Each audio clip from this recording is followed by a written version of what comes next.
this is a flicker brush. This is a brush that you use if you have a really, really dirty wool.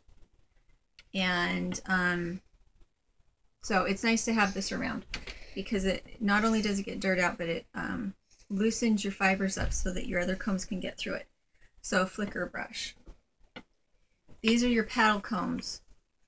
And when you use them, you never want to hear this sound. Hear that? So the most you should ever hear is just a tiny, tiny scraping, because what they're doing is they're pulling the threads down into them. You're not actually raking the teeth against each other, because both sets, the little teeth have to be in a particular direction. Can you see them, honey? It's kind of dark. Is it dark? Mm-hmm. It's because the phone. Okay. Well, this is one. This is a rolag. Honey, if you stand in front of the window, then they can't see anything there. Stay over there. Paige, I guess what to show you. When I bang at the spider, it moves. Can you go play with it until we're done with the video? But it's kind of scary, but it's fun to play with it that way. Okay. I want Paige to. Can you come back in a little while? Paige, can you back up, please? You're kind getting of too close. Hold it out away from you, because you're going to shadow it. Kaya, you may go out right now. Paige, back up, please, and get out of the window. Over here, out of the window. Thank you. Okay. The problem with these is that they don't get dirt out very well. If you keep moving the camera, you're going to make them seasick. Just hold still, okay? But you're getting small. It's okay. It's okay if I get... what was I saying? These don't get dirt out well. So you end up with a lot of little pieces of what's called VM, which is vegetable matter, which can also be manure matter, but you get some pretty significant pieces when you use these. So these are your combs for worsted spinning, and they are very clean, but they're very sharp, very sharp. Must never use these around children. Can you see them, honey? No, stay back there. I'm just asking if you can see them. The metal, it's dark. Okay, just stay back there, okay? Whichever spinning you do, it's good to have your bottle of water with some, I like to use almond oil, and you have to shake it up before you use it. These are the covers that go on these combs, and I would recommend keeping them on all the time. They're just what comes with them when you buy them. These were about $160. I think these were $60. Are you gonna make it? Mm-hmm. Can I sit down? Yes. It's gonna be kind of wiggly when you watch it. Yeah, I can see that. Okay. So when you're prepping your wool, if it's a little bit wet, it helps everything come out better, and it helps the wool stretch, and it helps the wool warm up. So in the winter, I like to keep this close to the wood burning stove. And I put it in like a wash bin and do a whole bunch at a time. And I'm going to kind of abbreviate this because I should have let it sit and get into the fiber a bit.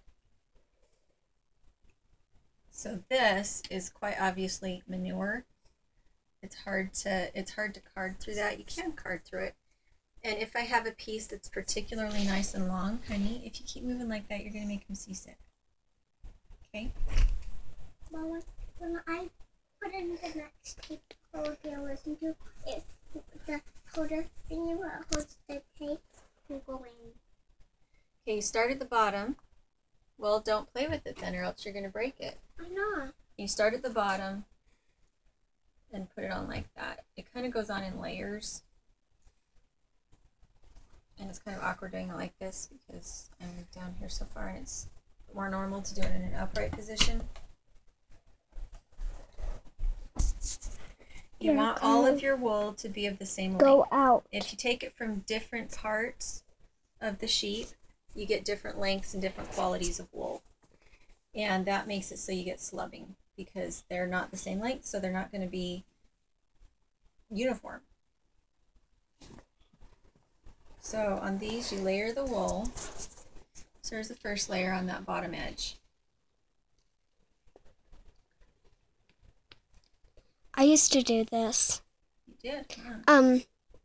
And you keep going up and up and up, and you until it's so full. Then you do it on the other, and you comb and comb and comb. There's the second layer. You comb and comb, and then when you're done combing it, Okay, I'm you gonna talk for a bit, okay? You're doing a good job. And just giving. I know, but we're not to that point yet, so let's not skip ahead. So you want to catch the edges, and you flick it around because otherwise this wool will go back and get caught back on that. You want it to poof out, so you kind of use the air a little bit to poof it out so that it stays straight out in the air and doesn't get stuck back and bending back on itself. So there we have distributed some of it onto other combs. And I don't have enough wool on this because I can hear it. So now that I have a little bit distributed, I'm going to take some more and do the same thing. I'm going to start at the bottom. If you don't do it in layers like that, then you don't have all the wool in teeth. Every piece of wool needs to be on the teeth rather than jumbled on top of other pieces of wool. You want all the wool to be in contact with teeth because it's the teeth that clean and straighten it. Doesn't do any good if you just jumble it on in a mat and they're not actually in contact with teeth, because then there's nothing there to comb them.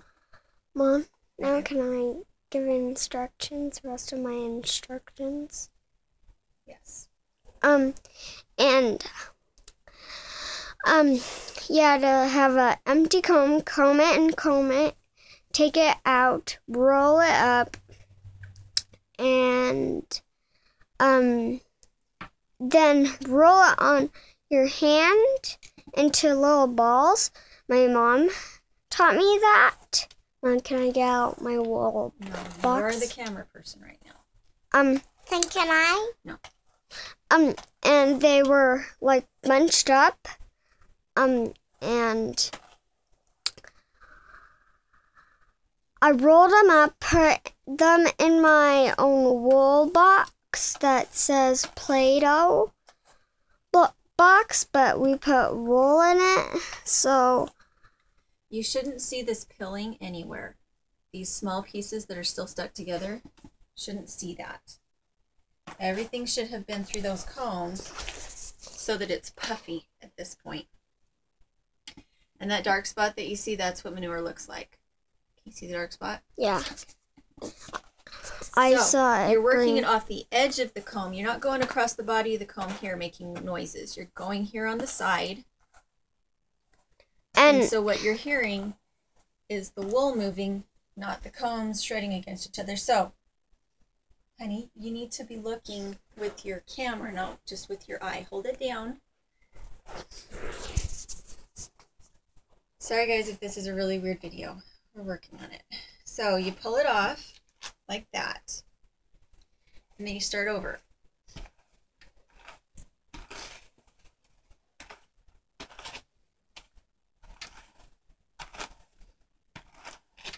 When are we going to be done? Never. Can I hand this over to Kaya? No, you can't. You said you wanted to help me. So you're helping me. Let me finish the video and then you can go play, okay? Okay.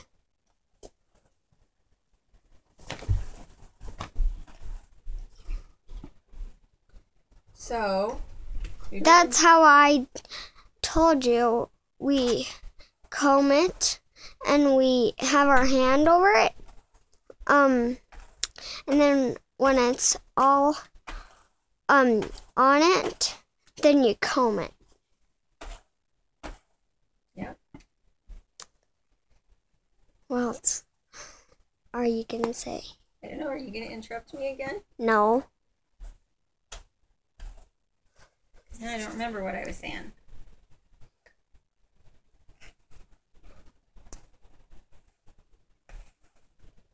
So is that the end? No. Then why are you not saying Because you anything? interrupted me, and now I don't remember what I was saying.